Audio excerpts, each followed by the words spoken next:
I hit that on purpose because I wanted to. I kind of like when you just drop into a conversation. Yeah, I don't think we need to revisit where we were coming from, but we can. We were talking about Mountain Dew. How your son dances to Ice Ice Baby, and it should be at least under pressure rather than. I looked at you and I ice. thought you had ESP. I thought you were going to interpret my look meant make something funny up. Oh. So take two. That was it. What were we talking about? I'll just say that more animated. That I'm Mr. B.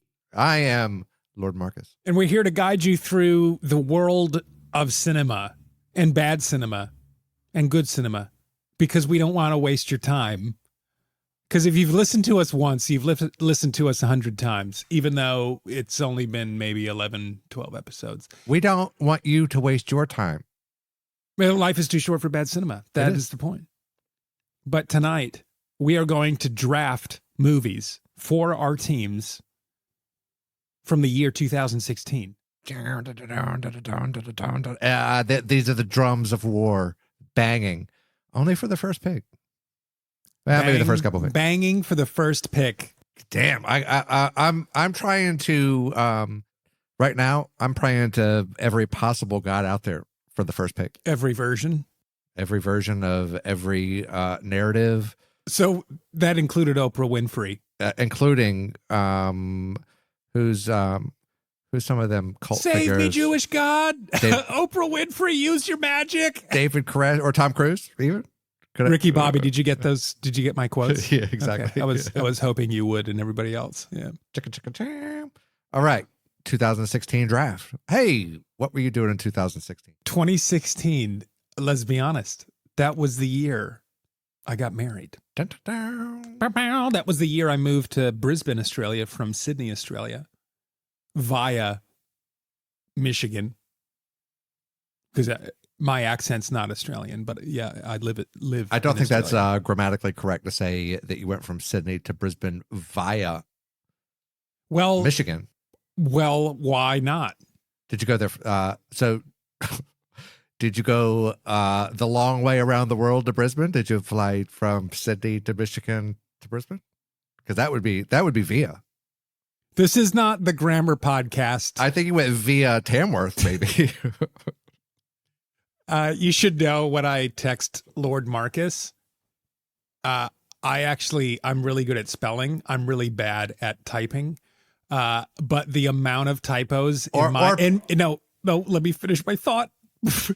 Anytime I send a typo or a weird text that makes no sense, I always have to follow it up with the correct spelling for him because I don't want him to catch me. He's never caught me, but I have this feeling that Lord Marcus judges me on my grammar in texts. Oh, I keep score. Or my spelling. Or I'm like, no, I'm actually a phenomenal speller. Everybody around me asks me how to spell things, but I just have stupid fingers and I just can't text properly. And Siri still has no clue what I'm saying. I have an Apple.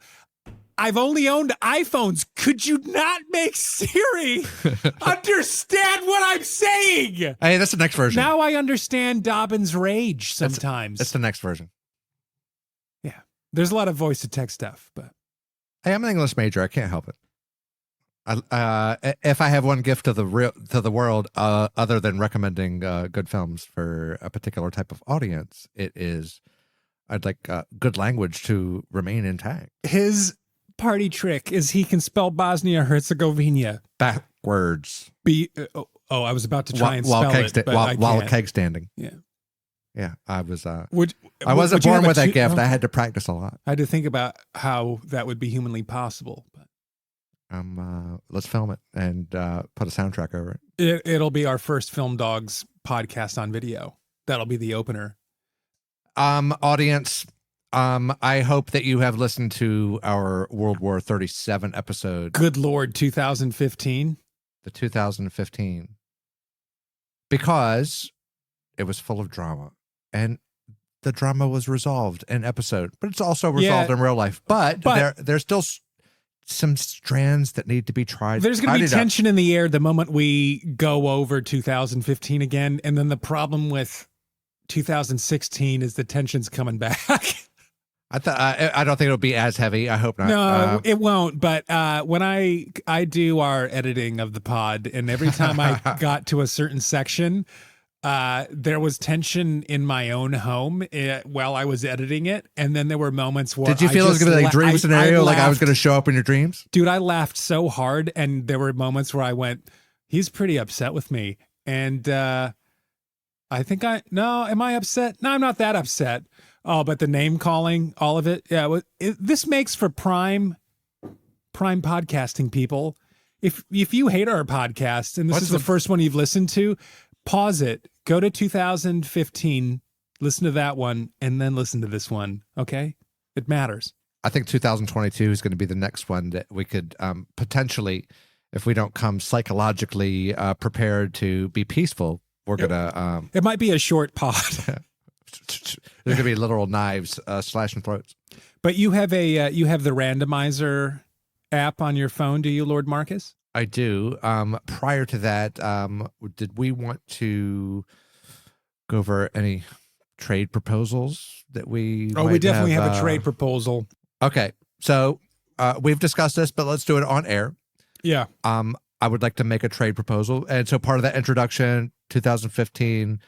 Was the tension over Sicario? Was it over the lobster, or did it even start at the witch? I would propose that it actually started at the witch, but in the spirit of that was the film that I wanted to propose a trade for. And so not only that, but I wanted to sort of make a package trade. Yeah. Because of how off mic you responded to Sicario, that it wasn't quite what you hoped that it would be. That my proposal is a trade. I will receive the witch from you. You will receive the lobster from me. Yeah. Which, by the way, was not a spite pick. It's an actual 5-star film for me, and I love Yorgos Lanthimos. Yeah. It was not a spite pick. I love this film, and now I'm devoid of any romance films because I also wanted Once. Yes. Of which I know you're going to reject it, but I hope that someday maybe you will take pity on me and give me Once for something of equal value. Anyway, by trading the lobster, I'm devoid of any romance films, which would indicate to our audience that maybe with these great romance films on your roster, that you're the more romantic person. That's not fucking true. So it was very hard for me to give up the lobster. Or if you accept the trade proposal for giving up the lobster. Yeah. But I really feel that the witch belongs with me. To sweeten the deal, what I would like to do is, because Sicario is not a knockout of the ballpark for you, but it is for me, that I will trade in tonight's 2016 draft my 4th round pick for Sicario, which means that you will get 8 picks tonight. And I will only get 6. And your 8th pick will be an additional wild card. You can have it in any category that you want. Yep. And I will lose a category, but that will not be determined until I can drop whichever one that I want based on what the draft board looks like. That trade is a done deal. Boom. So with that... One second. May I? Mm-hmm. I composed a letter for my daughter, the lobster. Could you sing it? I will not sing it because I want to lose. Dear darling lobster, it does not bring me any joy to have to tell you goodbye for now. You need to go home with Mom. Doesn't mean that I don't love you, but your brother, the witch, needs some stronger guidance, and he's coming home with me. Doesn't mean that I don't love you. Mom will treat you very good, and she will celebrate you, and she loves you, and she might even love you more than me, and that's okay. But I will do everything in my power to get you back home. It's just for now. Bye for now. Dear the witch, welcome home, baby, as predicted. Bam. Bam. Worthy trade, because I do own the lighthouse. Like I own a bit of Eggers on my team. I get it. And you love the witch. I love the witch. I was introduced to it by you. Yet there is a certain love that you have for it that I don't have, maybe due to content, or I love the lighthouse more. And the lobster moved me so much that even though I love both, it was a worthy trade. Yeah. Now, let me just ask you this. Do you honestly regret or do you honestly don't regret not getting the Revenant? No. That's why me listening back to the editing of the pod, because I go, well, this is was it on my list?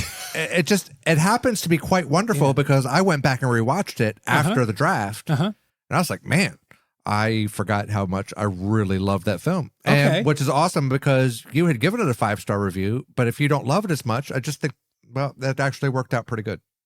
It did, yeah. It worked out. It was a good movie, and that's why I gave my exact thoughts. I enjoyed it. I thought it was weird that was the only performance up to that point that the Academy thought that should go to DiCaprio. Yeah, but they hate Scorsese, and Killers of the Flower Moon was totally shut out. Pisses me off. All right. Anyway, so we are in the 2016 draft. We're going to do we're using the randomizer app for the very first time to determine who's going to get the first pick in the draft tonight.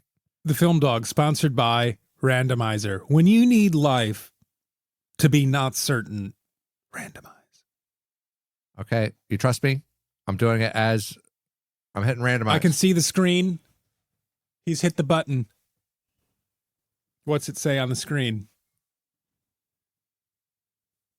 It says Mr. B's going first. Oh man, that's a shot in the foot. Not only both is it feet. It's Do you need a wheelchair? Oh man, I had rehearsed. Oh my god, a whole bit on if I had the first pick. I had it rehearsed. I had it so well rehearsed because you would have loved it. But now it has no effect. I basically wrote it for nothing. Dude, I don't know which heart I break tonight with my first pick. It's why I picked 16 because I needed I needed this tension resolved. Yeah, I needed this tension resolved. But the interesting thing though is what the number 1 pick and what the number 2 pick will be, because I can choose a specific film that will literally get me kicked out of the house I'm in right now. Oh, no, it won't. But the number 2 pick, if I choose the number 1 pick that might get me kicked out of this house, the number 2 pick might make me want to leave this house if I lose that as well. I don't know. Okay. The categories for tonight, we have drama, action thriller, sci-fi, horror, or fantasy, box office darling, award darling, comedy, animated, or international, wild card, and we always like to try and give an honorable mention where possible for the year. So 7 categories always for our draft.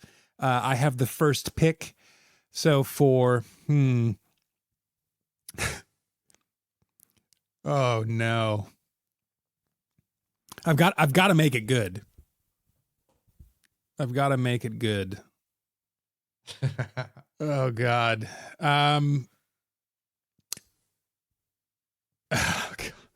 You know what's interesting is I would have come out the gates firing guns blazing.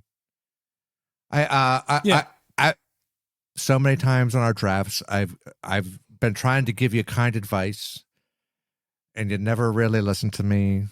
Lord Marcus. And that's okay. I'm just not going to do it anymore. I'm going to take your advice. Okay. And do you know what I'm going to say? I'm going to go, you would say go with your heart. And I'm going with my heart. Right on. And my heart is for Silence. In drama. And that's Martin Scorsese's film. It lost a lot of money. Nobody went to see it. I think it has since its release and it's quieting down. People who enjoy films have realized that this is a fantastic movie, even if it's just for the value of cinematography or maybe the challenging portrayal of a story. But it is a deeply religious film. We know Scorsese likes to dabble in his Catholic beliefs. So it tells the story of two Jesuit priests that traveled to Japan to preach the gospel where it is illegal. And it deals with wrestling with your faith. What do you do when it's hard? What do you do when lives are on the line and all you got to do is maybe step on the statue or just say, I don't believe. And it wrestles with that. And it is utterly beautiful. If you're somebody who hates religion, maybe watch the movie on mute then and don't get offended. Just watch the cinematography. It is beautiful. It is moving even just on mute because he has filmed it so utterly perfect that it tells the story just with the visuals. And that's why it's my first pick. I am overwhelmed. I did not, there was no scenario of which I saw you taking silence with the number one pick.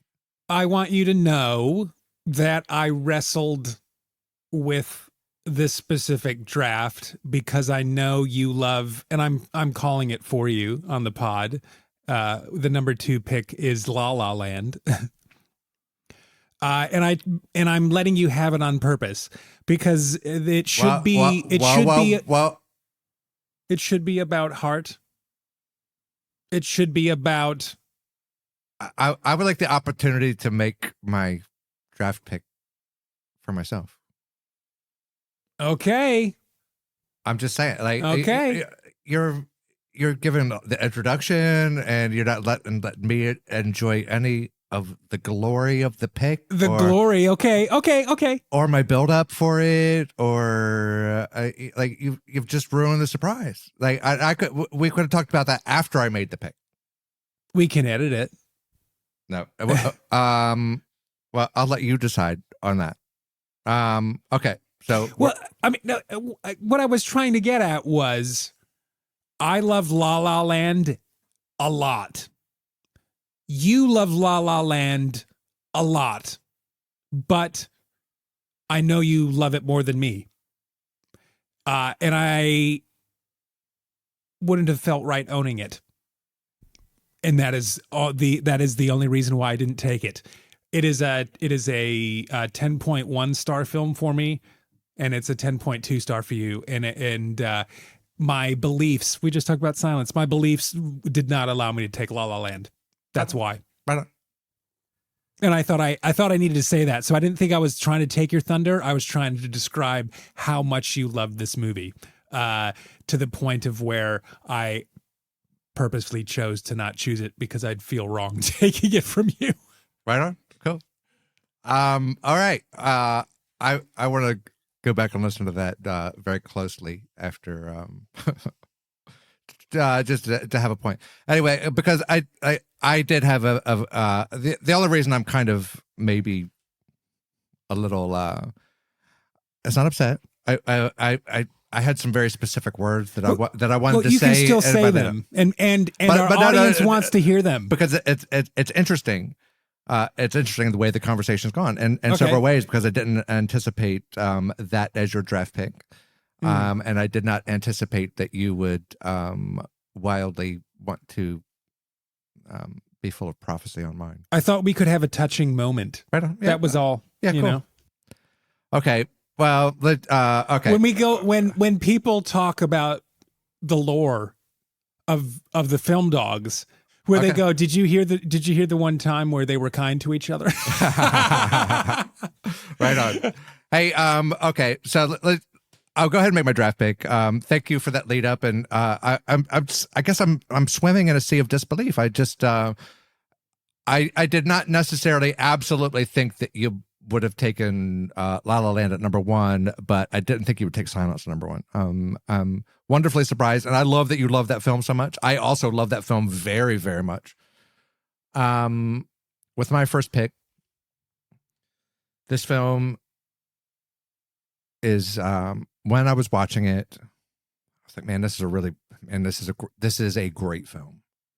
I saw it in the theater. I was just sort of in this place where I was like, man, I want to be transported to a different place, and I'm just not quite there. And then the last scene hits, and it delivers you the home. Now, it was already great. Like, it was already a great movie, but the last scene,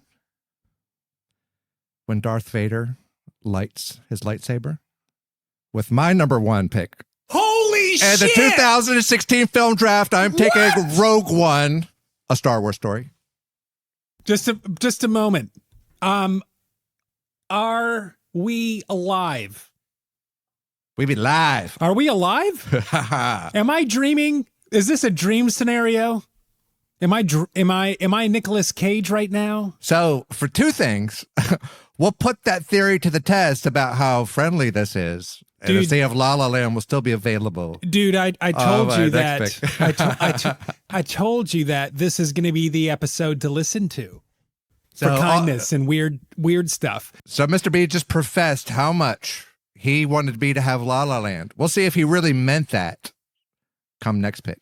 Anyway, so for Rogue One Star Wars story, I'd like to say that to date in the Film Dogs drafts, you've been the only one that has drafted a Star Wars, and realistically, you've been the only one to talk about Star Wars. I think it's time for me to step in, and this was the time to do it because Star Wars is massively important to me. You might regret it. I won't regret it at all, man. Because for me, this I would compare. It would be in the top 3 Star Wars films overall for me, with Empire and A New Hope. Absolutely. And by the way, the only film that really shows the complete badass that Darth Vader is. And I mean that. Like, this was a great film. The heroes died. Are you kidding me? This is my brand. Out of all of the Star Wars films, it's the one that has the most tragic ending. It's the most one that is me. It leads directly into New Hope. But man, when Darth Vader's crushing skulls and punches a lightsaber through metal, like, oh my, are you kidding me? Dude, yeah, La La Land is my favorite movie from this year. But I needed to get on some Star Wars action. And by the way, what category did you take Silence in? That was in drama. All right. I'm taking Rogue One in box office story. Bro, okay. Very weird turn of events.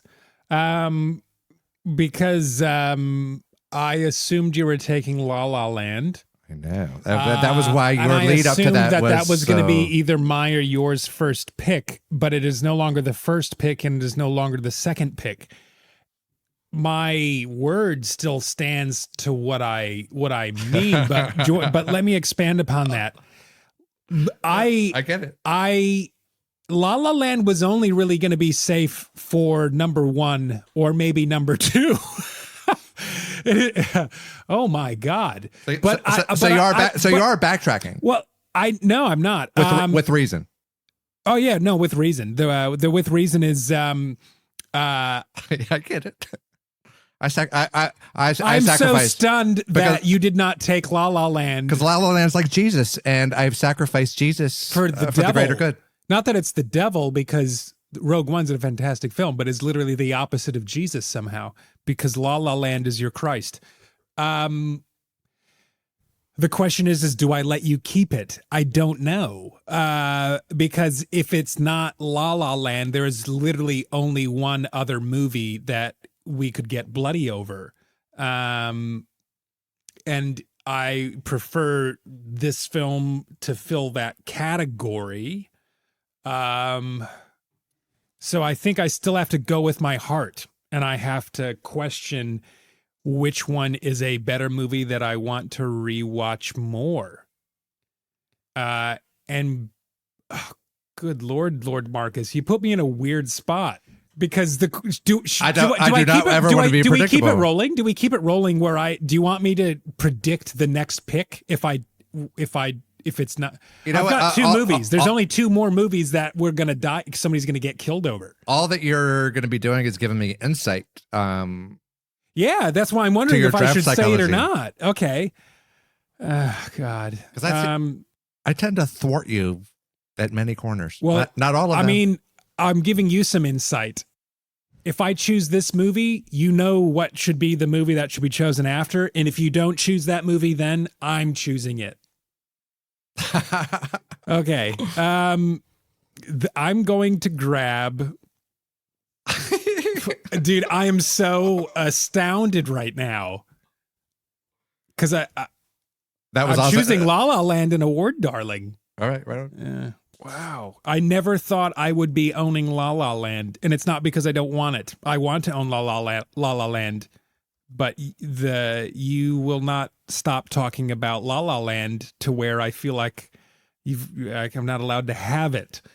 I'm going to pull a guilt trip on you because you took the lobster from me because it was the only way that I could get the witch. So you've taken that romance. I offered a trade for the once, which La La Land the same amount of stars. I know. I'm just saying.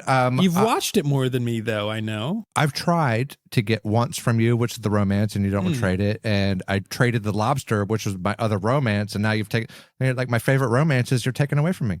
I don't like. You're not a very good friend. You're not a very good friend. Here's some good insight, Lord Marcus, from what you just said. Because it's some good insight into Mr. B. I like dramas. It's like Dumb and Dumber. Like romances. We romances. I'm a romance drama guy. Have you so if you need those movies to fill out your drafts, you need to draft dramas first against me because my heart goes for those. They just happen to be my second favorite. Yours goes to the next film that's going to be drafted. I'd be interested in. I don't think. Do you want to play that? We'll go to the next pick. We'll skip any chat about La La Land because we talk about it so much on this pod. I'll let you have your little prophesizing fantasy. I'll take Arrival by Denis Villeneuve. Yeah, correct, dude. If you did not take Arrival right now, I would have to get up and walk out. Not leave. I would just get out to get some fresh air. Because I'd be so confused on where your draft is going and why. I considered it. I knew that you were predicting it. Arrival was also like for the audience. Arrival was also tied like it's a number 3, number 1. Like everything that we've just drafted could be a number 1 movie for both of us. Yeah. Wow. Hey, by the way, so anybody that doesn't know La La Land, holy shit, it is like the best film of the 21st century. I just gave it up with reason, and I've got some good psychology behind it. For one thing, I'm going to punish Mr. B through guilt tripping and say, listen to the first, how you waxed about how it was important to me. Like, if you really felt that way, it's like you just wanted to make sure that I didn't get silence, is what it all turned out to really be. And that's okay. That's okay. This is why we should watch Challengers together, and you'll understand why I'm okay with it. Now with the Arrival, like I love Arrival. I watched it 3 times in March after we saw Dune 2. Yeah, that was a recent rewatch for me and Mrs. B. She loved it. I have, and I had seen it before a couple of times. And so now, like I'm sure I'm on like a 5th or 6th watch total for it. It makes so much more sense to me now than it did in 2016. Arrival, holy shit, what a great film! It is about an intergalactic species arrives on Earth, and we have to figure out a way to talk with them. It's a highbrow thriller. It fits exactly, not only just because my professed love for it, but I think Mr. B understands what kind of team I'm trying to build, and this this fits into every other film on my film list. It just meshes, it harmonizes on my team. This is in the key of F minor. It just belongs with me. Easy to prophesize. I wasn't going to give that one up. And honestly, like I love La La Land. I'm going to fight to get it eventually on my team. I'm not going to predict that it absolutely will because I know that you love it. But there could be trades for this film. I feel like there could be some packages that include La La Land eventually down the road. I'm just going to have to appear to not be a wildly romantic person, and that's okay. But Arrival, and having look, I can't say enough. I needed Rogue One. I needed to be in on the Star Wars action. Because people need to understand that Star Wars was the genesis of Lord Marcus the Film Dog. and Rogue One, by far out of our draft years of what the kind of Star Wars content's been available, is the I was blown away by this in the theater. And I also love that it had just such a great closing scene that I did the little bait and switch at the end, which I thought would be interesting. Yeah. And throw you for a little loop. Remind me, where was Star Wars drafted?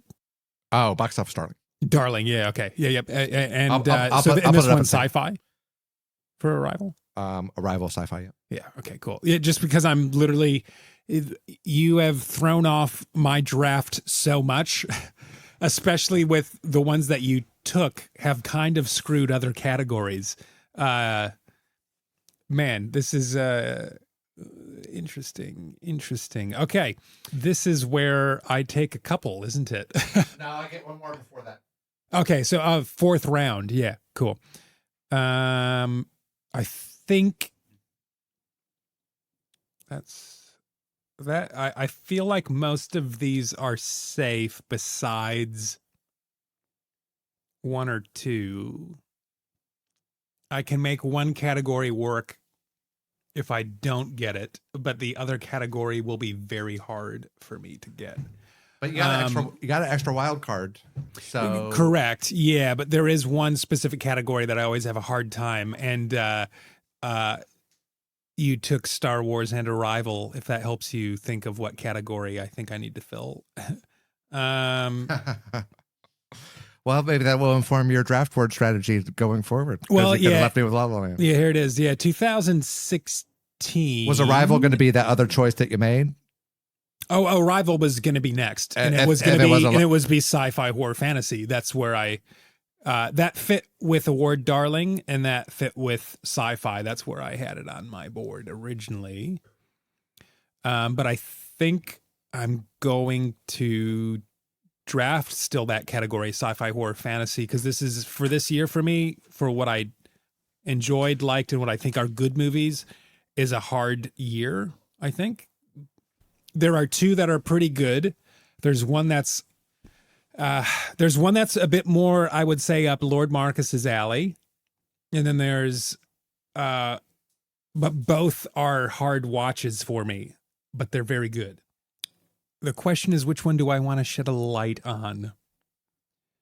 I'm going to grab Split by M. Night Shyamalan. And what category are you going to take Split in? That's sci-fi horror fantasy. So that's starring James McAvoy. Anya Taylor-Joy is in it as well. And what a crazy performance. I think that it is one of the biggest travesties of the Oscars ever. The James McAvoy did not win the best actor. His performance is incredible. It's mind-boggling. It's almost a once in a lifetime. I would like to see Daniel Day-Lewis do a thing like that almost. No matter what genre of movie that you like. It just doesn't matter. For James McAvoy's scenes in this film, my goodness, like I've always been a big fan of the young man James McAvoy, even in his superhero films. I can't say enough about him. This is his this is his number one performance in a filmography of great performances. Yeah, it just stretches the craft and to what it can mean, and the fact that it's sort of tied into a universe and it's got Anya Taylor-Joy. Look, great pick, like it a lot. So it just really it tells the story of McAvoy's character Kevin, who has 23 distinct personalities, and unfortunately the dominant personality is not a good guy. And he abducts some young girls, teenagers, and it's that story. But it's M. Night Shyamalan, so if you're familiar with him as a director, from Signs or from Unbreakable, or what's the Bruce Willis one? That was Unbreakable. No, sorry, the other Bruce Willis one. Oh, the newest one, yeah. No. Shattered Glass. No, M. Night Shyamalan. Oh, Sixth Sense. Yeah, thank you. Sixth Sense. He's the twist ending guy. This one dabbled for me the most horror for him that I had seen. So if you're not really into horror, or you find teenage abduction uncomfortable, you probably won't enjoy the movie. But if you want to watch an incredible performance by James McAvoy being 23 different people, that'll tick a box. Damn, it will. It was such a great performance. Boom. I'll let you go next, Lord Marcus. All right. With my third and for the now temporary paused pick, I'm going to take Nocturnal Animals. Nice. And I'm going to take it in thriller. Yeah, I wondered if you were going to draft it. It was on my list in 1 to 2 spots if I needed it, but I was kind of leaving it there for you if you were going to take it. The premise of this film, Jake Gyllenhaal, and probably my favorite Jake Gyllenhaal performance. Really? I think so. Okay. Tom Ford directed this great film about his debut. Yeah. Oh no, he had his first full. No, he had made a Simple Man before with Colin Firth. But this one, Jake Gyllenhaal plays an author, and he was married to a woman, and after their marriage ends, he sends her a book, his first proper novel, dedicates to her and sends her a copy of it, and she's reading it. And so then the movie splits into a different film. It dives into the story of what the book depicts, of which Jake Gyllenhaal is also a character in that, but Amy Adams is not in that portion of it. Did I say Amy McAdams? I'm stupid. Cut that out, please. Anyway, so part of the film is her reading the book, and the other part of the film is the narrative that's taking place inside of the book.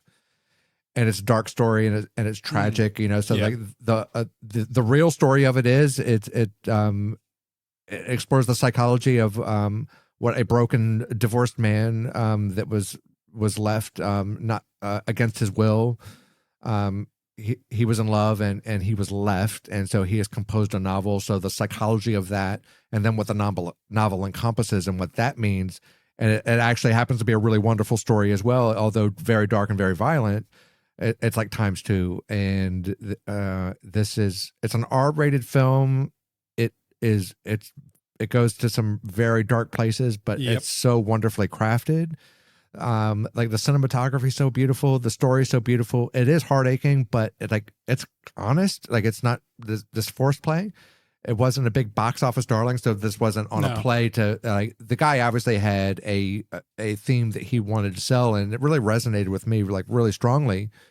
I really I can't say enough about I'm glad. I know that you saw it. I know that you kind of liked it, maybe liked it a lot.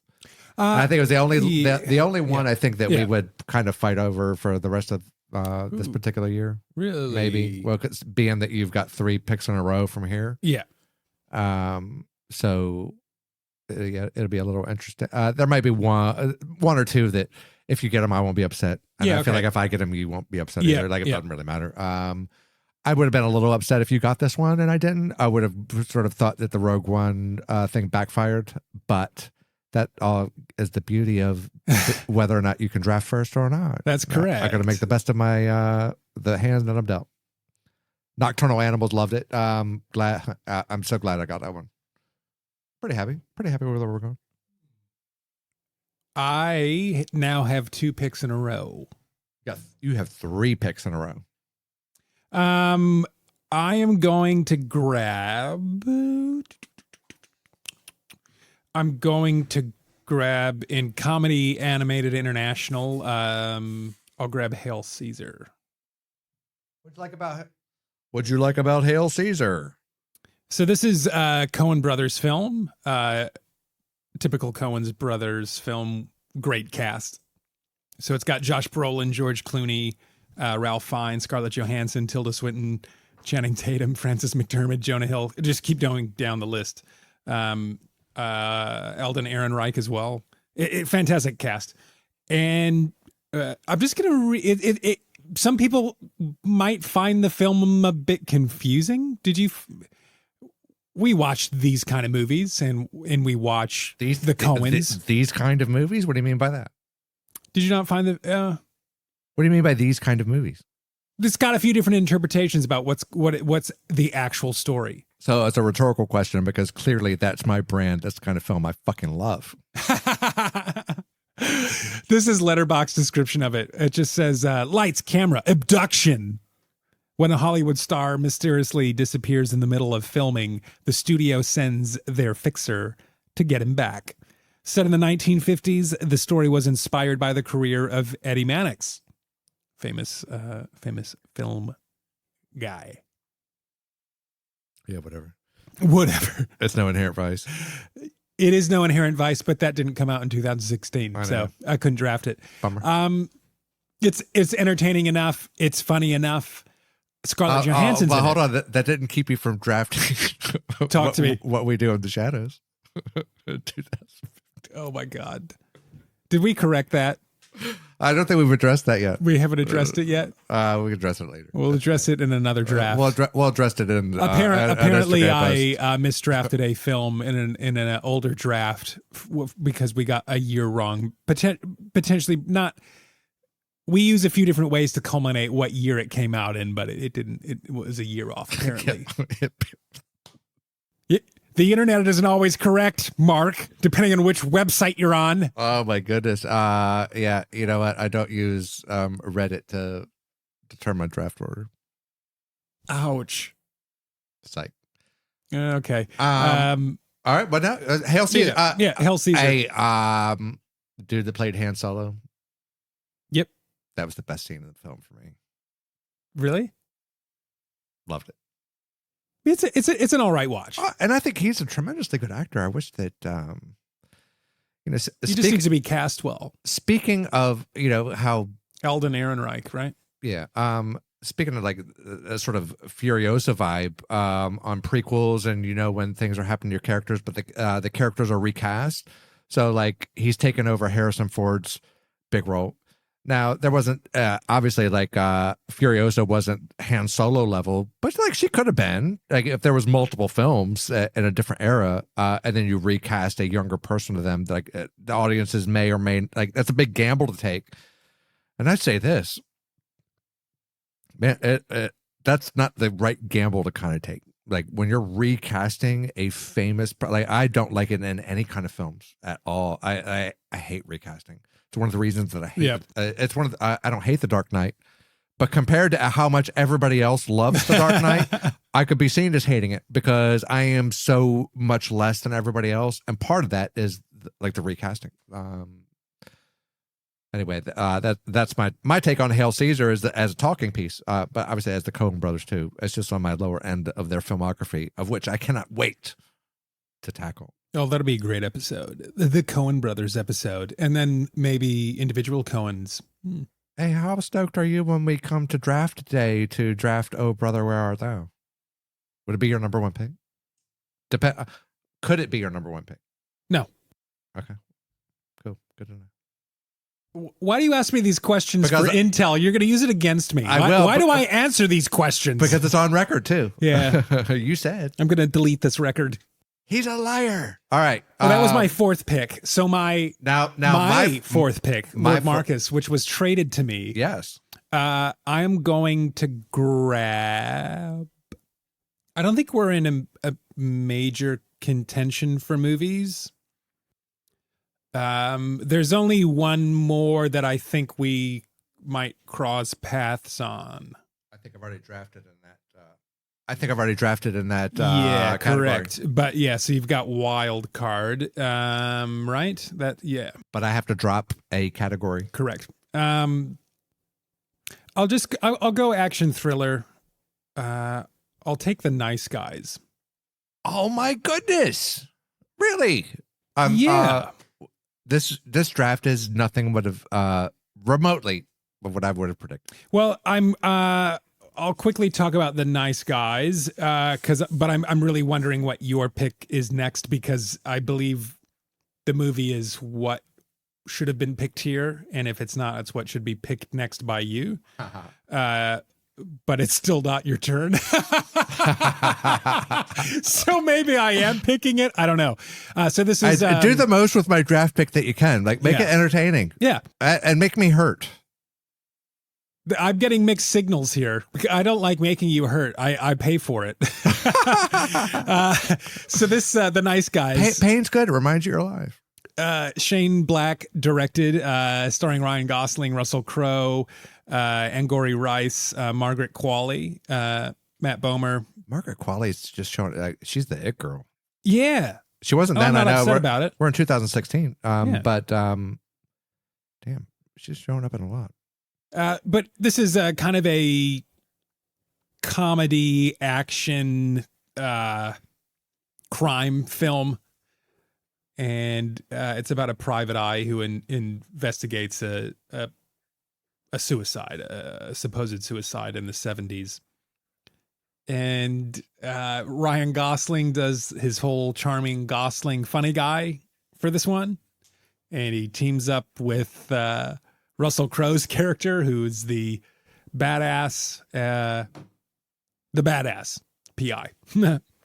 It's a good movie. It's entertaining. It's not something I go back to continually rewatch, because for whatever reason it just doesn't. I like it. I don't love it. I'm wanting to love it, but I just have never gotten there with it. And especially with how much we've got the Gosling love on the pod and been watching a lot of his films, I'll give it another rewatch to hopefully maybe get me there one day. I'm just not there right now. But yeah, I needed something for specific action thriller. And this kind of fits the bill more than all the other ones that I could draft. There's one left that still fits that bill, but I'm not putting it there right now. Anyways, now this takes me to pick number 5. And will I draft it, Mark? Or will I go with my heart? I applaud you, whatever decision you make. Here's the thing. What I have learned to realize is to trust in my deeper Olympic spirit. Your Olympic spirit. Dude, I'm a fucking champion. And it doesn't matter what you pick.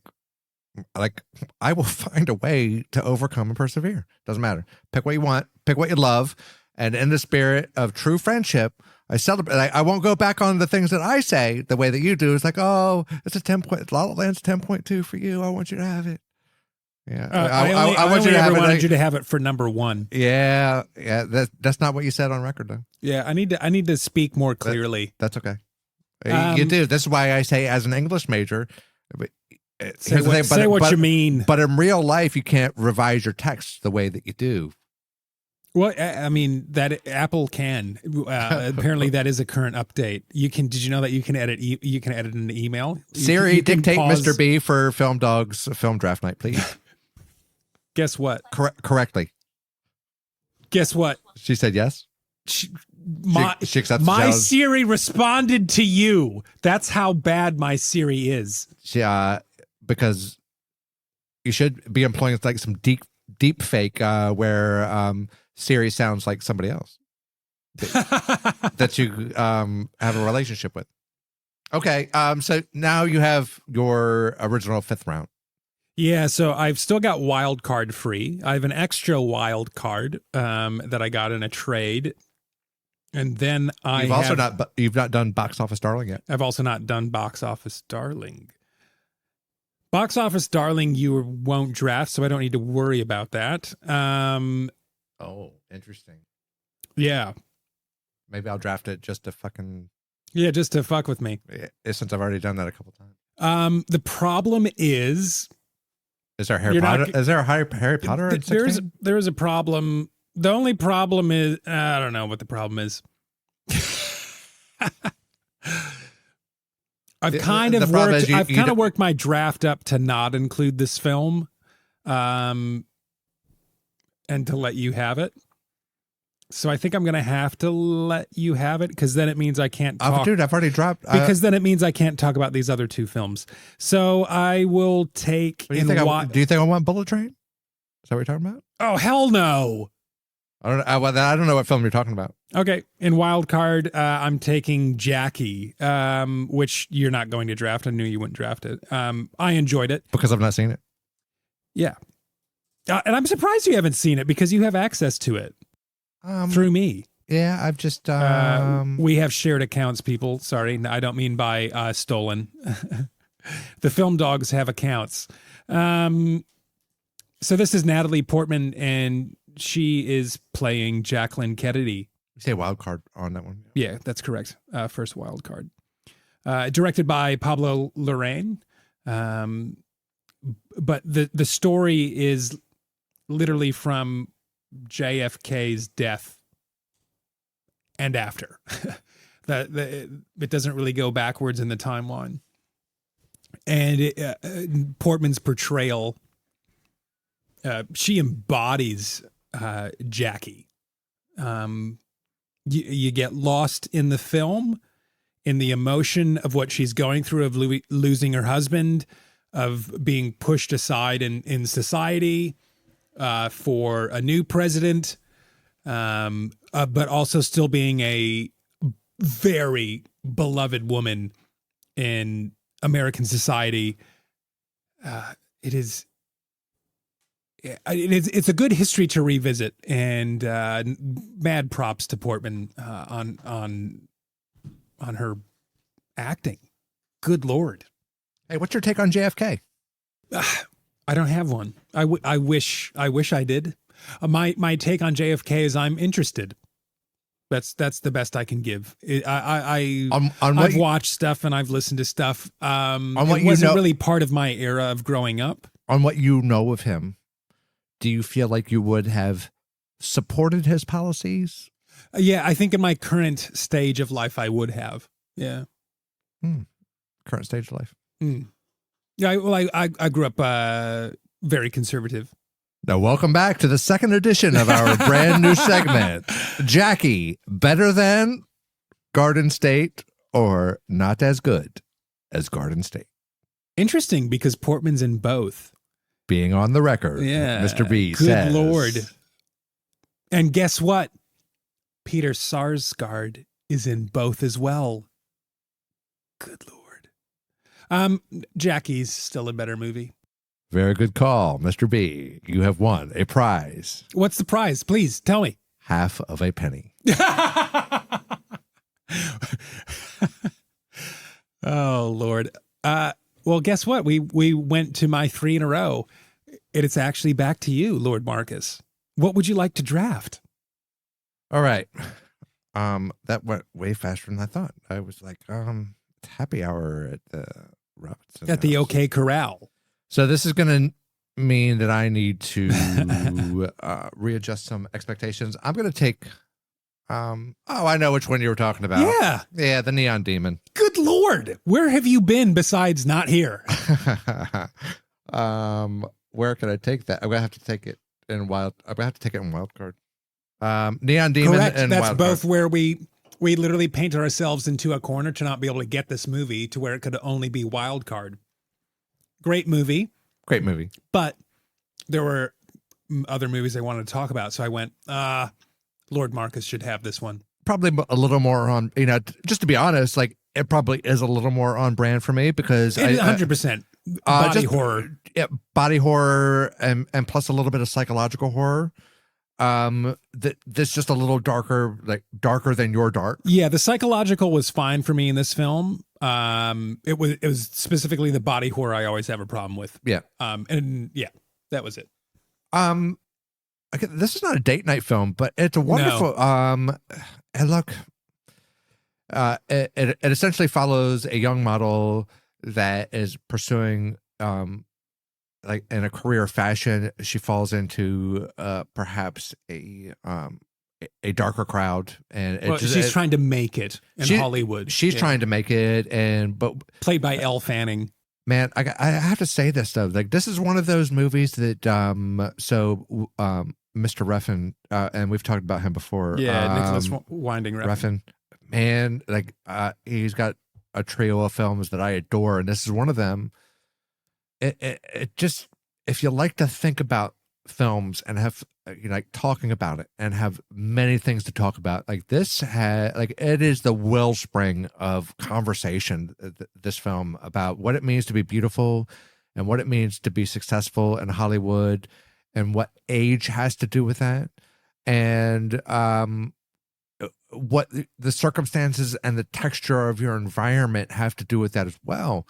These small scenes are so powerful, and it is a bit of like, it's a bit of a horror movie, but it's not a total 100% horror movie. No.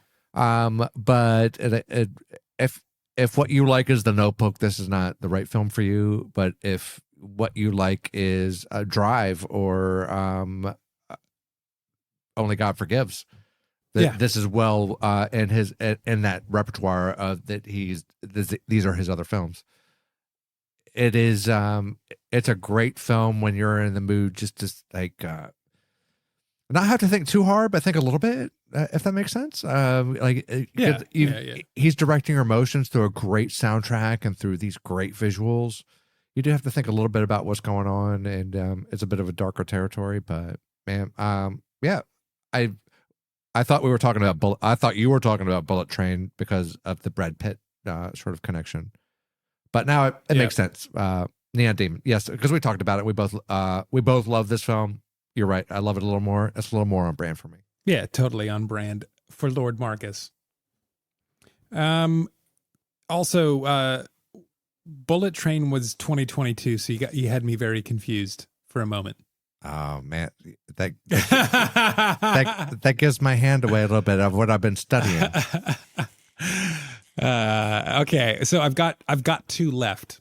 So I've got my extra wild card, and I have Box Office Darling, which I will take. Fantastic Beasts and Where to Find Them in Box Office Darling. So that is, I couldn't answer the question earlier. Not that you would ever draft it, but you did. You're like, was there a hot Harry Potter this year? Well, there was. There was. Oh my God. Dude, I said that so sarcastically.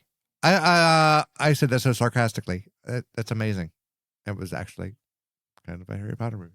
Well, have you watched any of these ones? That's the only one that was the only one that I'd seen. Okay, so you have seen this one. Yep. Because what I was going to say next was, out of all the Harry Potters, I would feel like this would be one that was more up your alley. It was. And the reason why is it dabbles in the a bit more darker territory than the other ones do.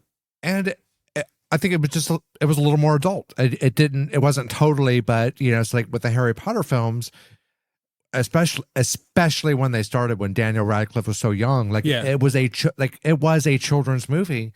And Fantastic Beasts was not a children's movie. It was a more of adult movie in the same universe.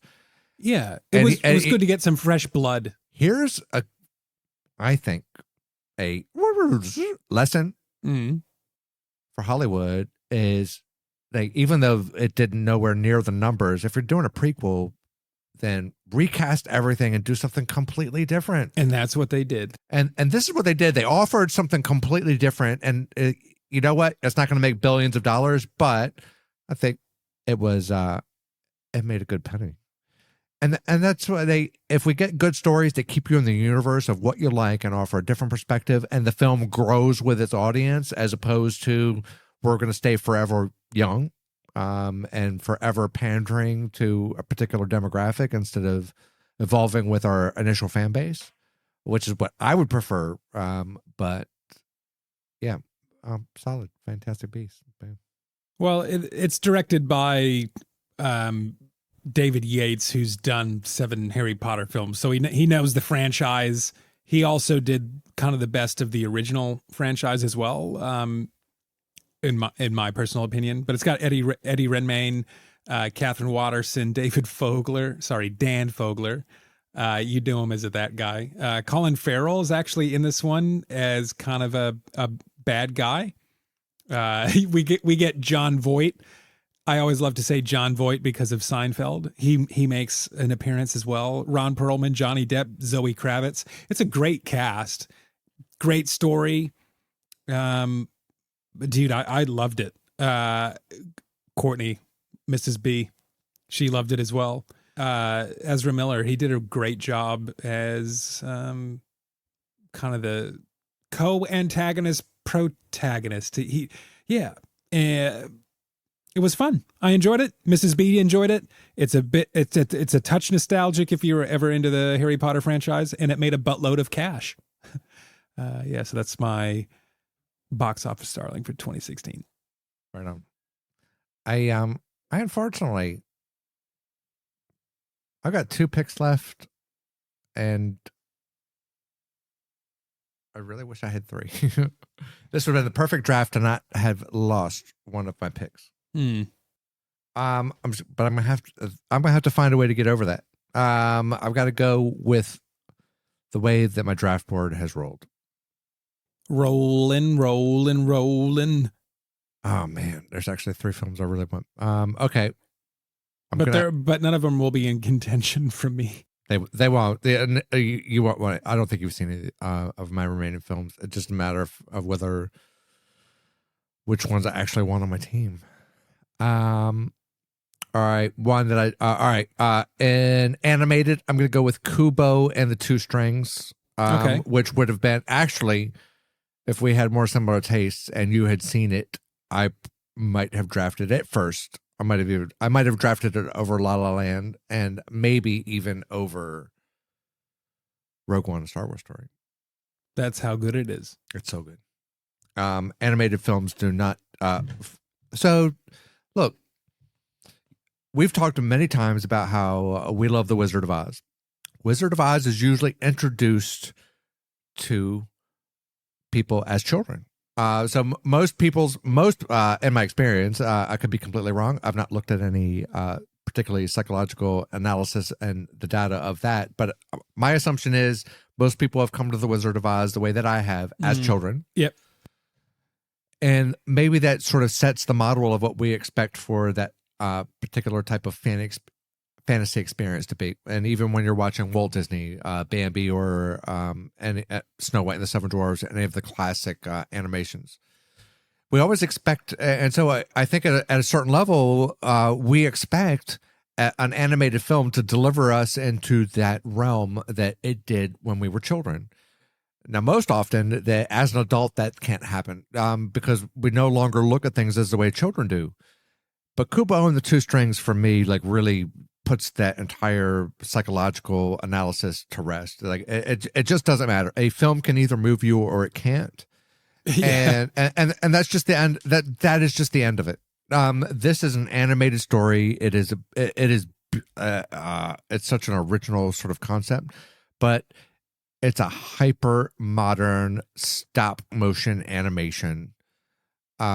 In the way that like previous films that we've talked about, Rudolph the Red-Nosed Reindeer, stop motion animation, Street of Alligators, Street of Crocodiles. It just sort of blends that into a more modern 2016 animated experience. Essentially, look, it's a Japanese fairy tale. It's about a young boy that plays a guitar and he can cast spells by the way that he plays the strings, and it explores these family dynamics because it's almost like Cinderella, where he has these evil stepsisters that just appear in these beautiful cinematic scenes. Like this stop motion animation is still done in the rule of thirds, beautiful cinematic composition where everything is just weighted really well. And it was really, for me, one of the first animated films that really did that really well, where, like, the evil person is dominating the scene when they're on the attack, and so they're on the left third, but they dominate the third, where the other on the person that's being attacked is smaller third on the other side, and it just comes back and forth, and it plays with shape and dimension and the way that the animation is presented. Man, it's like that is the technical side that should get tech heads interested in it. But the story is just so heartwarming. I mean, it's about family and rediscovering family and knowing who actually is your family. It's not necessarily who your blood is, but maybe who you meet in your life, which I think is just thoroughly resonant for me as the person that's sitting across the table from me. I hope feels the same way. Like these are timeless tales about what the value of life really is, and it's done in this nice Lord of the Rings fantasy type of element. It's extremely hard to see in Australia these days, but I saw it in the theater and was wowed by it, and still wowed by it. I've done a couple of rewatches, but I would if Mr. B had definitely seen it and we had talked about it and he loved it. And I think like I honestly, dude, I think for animated films, like you saw Spider-Verse and we watched Spider-Verse and it's like 3 hours of slogging. Like this would be more in the tune of that sort of whimsical, childish, but not childish in a bad way, childish in the most beautiful of ways, and adult at the same time. Kate Blanchett voices the main person that is the supporting this young Kubo on his journey, and it shows what she can do as a voice actress as well. Like I could talk about it for another hour, but everybody would just be better off finding a way to watch it. Kubo and the Two Strings for my animated and the comedy animated international category. Well, this takes me, Lord Marcus, to my final pick. And it's a wild card. And it's a Terrence Malick. But it's a documentary. It's called Voyage of Time, Life's Journey. This is kind of his interpretation of the beginning of time to current day. Quite literally. It's his interpretation of like creation and history on screen. It was released for IMAX. It made some of it was included in cuts from The Tree of Life, one of his other major films that he got an Academy Award for. It's a beautiful film. He is a cinematographer. That is his thing. His visuals are phenomenal, and I find that story of time quite interesting. Don't you? You're a part of time. We're all a part of time. Watch A Voyage of Time. This was my very first watch when I subscribed to MUBI. Oh yeah. It was also on my draft board. But as I said, I was always going to do my best to not draft any Terrence Malick. I'm going to try my best to always stay true to that. I am. There is one film that he has that I would consider trying to be lax on. I would try to advocate for. I won't tell you which one that is. But you probably figured out. Voyage of Time, solid. It's like I've always thought that Morgan Freeman has been the best narrator of all time, but Voyage of Time shows that Brad Pitt is more than capable of being a dominant narrator. It's extremely well done. Oh man, it's so well. It is so well done. Great for just this. Like we talked about After Hours being a nighttime watch. This is a solid daytime watch. You could put this on any nighttime too. You could put it on during the day. Yeah. This is an anytime. Just put it on and be soothed. Like the visuals are great, but it's also thought provoking. I think even from a spiritual context, like to talk about New Earth versus Old Earth. I think it's an interesting conversation anyway, even though I'll always side with science on this. Great pick. That phenomenal. I celebrate it. Do you want to know when and where I watched this last? Yes. Lake Wanaka, New Zealand. Oh my goodness. Staying in a A-frame on the lake, looking out the lake, and I showed the doco to my mother because I was like, "You need to watch this." Was it windy? It was freezing cold. Boom. New Zealand rocks.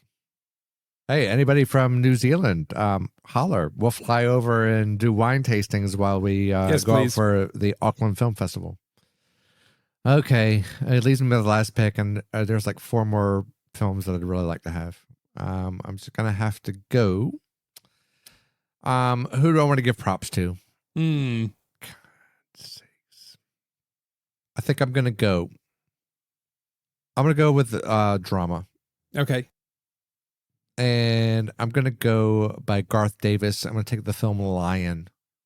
Yeah, I actually haven't seen it. Or I don't remember seeing it. My man. So I couldn't draft. I wasn't going to draft it. Dude, I would put this. Here's one thing. Hopefully, maybe we can have a space in which we can make some recommendations to Letterboxd on prioritizing in the watch list. You can't edit your entries to be number 1, number 2, number 3, but it'd be great to be able to prioritize your watch list. I'd put this. I think you would love this film so much. This film follows Dev Patel, who you love. Dev. I'm a Dev fanboy, that's for sure. Anybody who's seen A Slumdog Millionaire definitely would love this film very much, because a lot of it explores and almost I wouldn't even say lifts, but life in India would be certainly very much like this. A 5-year-old Indian boy gets lost on the streets of Calcutta, thousands of kilometers from home, while him and his brother are playing near some train tracks. He ends up on the train. They don't end up jumping off together, and he ends up thousands of miles from him. And it's India is a very dangerous place for sex trafficking, and he almost ends up in a sex trafficking ring, but miraculously ends up in a good environment where he gets adopted and is brought to Australia, where he's raised by family, the mother played by Nicole Kidman. And they also adopt another Indian boy who is more of a misfit. And it's about a journey of self-discovery and what this character played by Dev Patel wants out of life. And he's, he's Indian. He's been torn away from his home against his will, against his choice. He didn't choose for this to happen, to get separated. It was a 5-year-old's harmless mistake of getting on a train that he couldn't get off of, and was never able to make his way back home. And when that happens, there's something displaced and something that you're never quite at ease with. Like, you weren't abandoned, but you still have the same emotion of what abandonment leaves you with. Yeah. And he communicates this so well, and it's true, and it is a true story, and it is amazing. It's one of these, you've said it, like a Lifetime original film that just makes you feel good, but this is done in a beautiful cinematographic way that is just not able to be explored on television, and those films don't explore the deep talent of somebody like Dev Patel and having this beautiful story that he was able to tell. But Nicole Kidman as well, as a loving mother. Look, it's heartbreaking. It's also uplifting, and as a true story of somebody lost to the wilderness and able to find and make a way from themselves and have resolution. And the resolution is so satisfying at the end. Like it is, and it's got Rumi Mara as the love interest while he's doing his journey of self-discovery. Wonderful film. Super enthusiastic to recommend that, particularly for people in Australia, because it takes place in Sydney. A majority of the narrative takes place between Sydney and various places in India. But you'll see a theme like Darja. I love films that take place in India, and I love Dev Patel, and hope to see more of him. Go buy Monkey Man, go rent Monkey Man, go see Monkey Man. Boom. Way better than John Wick. Well, man, that will conclude the drafting portion of the 2016 Film Dogs Draft, which I am sure did not quite work out the way that Mr. B thought it would. It did not. But interesting nonetheless. Interesting nonetheless. I ended up in drama taking Silence by Martin Scorsese. In action thriller, I took The Nice Guys. In sci-fi horror fantasy, I took Split by M. Night Shyamalan. In box office darling, I took Fantastic Beasts and Where to Find Them. In award darling, I somehow ended up with La La Land. In comedy animated international, I grabbed Hail Caesar by the Coen brothers. In wild card, I took Jackie. Loved Natalie Portman's portrayal of Jacqueline Kennedy. And in my extra wild card that I got in trade from Lord Marcus, A Voyage of Time by Terrence Malick. Beautiful documentary about time. Boom. Lord Marcus, what did you grab? In drama, I took the film Lion, starring Dev Patel. In animated, I took the supremely beautiful, way underseen, and my most recommended film of this draft, Kubo and the Two Strings. In science fiction, I took the film by Denis Villeneuve, Arrival. And box office darling, with my very first pick over La La Land, Rogue One, A Star Wars Story. Shocked. An action thriller, I took such a very good film. And again, a super underseen film, Nocturnal Animals, starring Jake Gyllenhaal. And in my wild card, I took Neon Demon by Mr. Refn, starring Elle Fanning. And a very against type Keanu Reeves. My favorite Keanu the Reeves. anti-Neo. Oh my goodness. My favorite, most favorite Keanu Reeves scene of all time.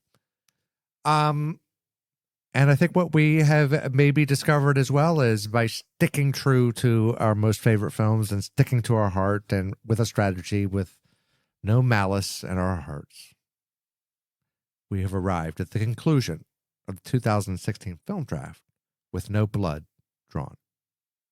As of yet. Until editing occurs. Thanks for following our film journeys. If you want to see more of what's going on or get updates, the best spot is going to be our Instagram, The Film Dogs. You can find our Facebook page, The Film Dogs, where you can find all our episodes all lumped in one on our host Podbean or wherever you get your podcasts. But if you want them all in one, neatly found with our own info, Podbean. Hey, how about this? We're nicely invited. Mr. B is nicely inviting you. What I will say is this: is that except for the audience that listens to Film Dogs podcasts, every other person that listens to podcasts is stupid. And you don't know what you want, and you're clueless, and you've got no taste, and that's just the way that it is. And you've got like really nothing to say about that. Like maybe it's genetics. I don't know. But for the Film Dog audience, maybe like, it's genetics. Maybe it's Maybelline. Maybe it is Maybelline. Maybe it's a Calgon bath took you too far away. I don't know. I don't know what the real answer is, but I know that our audience reigns supreme. And if you're listening to that, that makes you our audience. And you are on the beloved side. That's because that you know that life is too short for bad cinema. And you'll pass on good advice to everybody else. And you, too, are Film Dogs. Woof.